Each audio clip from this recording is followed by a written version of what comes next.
This movie explores the story of Veronica, who after a double mastectomy goes to a healing retreat in Scotland with her young nurse Desi.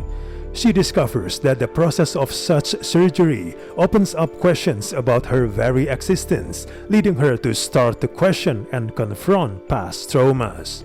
Veronica and Desi develop an unlikely bond as mysterious forces give Veronica the power to enact revenge within her dreams. First of all, this movie has a very good style in atmosphere and composition. It's so visually striking and sophisticated. The movie returns our attention to the film medium, not just as a vehicle for a story, but a language to itself. Many visual techniques are combined to form a hallucinatory layer cake of images that would be exhilarating in isolation. Unfortunately, the narrative is very weak.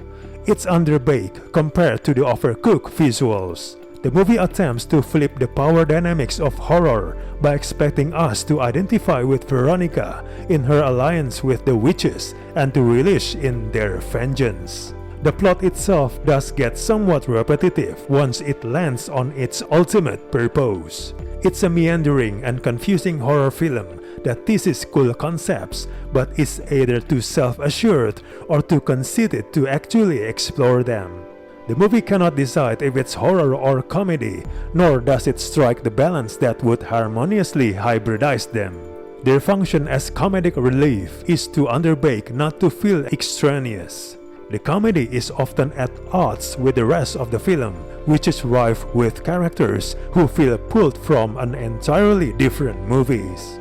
That wackiness is out of place, just as grating as the movie's repeated use of animal symbolism combined with unnecessary visions, flashbacks, and dreams. The film is so dense as the script is ruined by the flimsy characterizations and stabs at meta-commentary.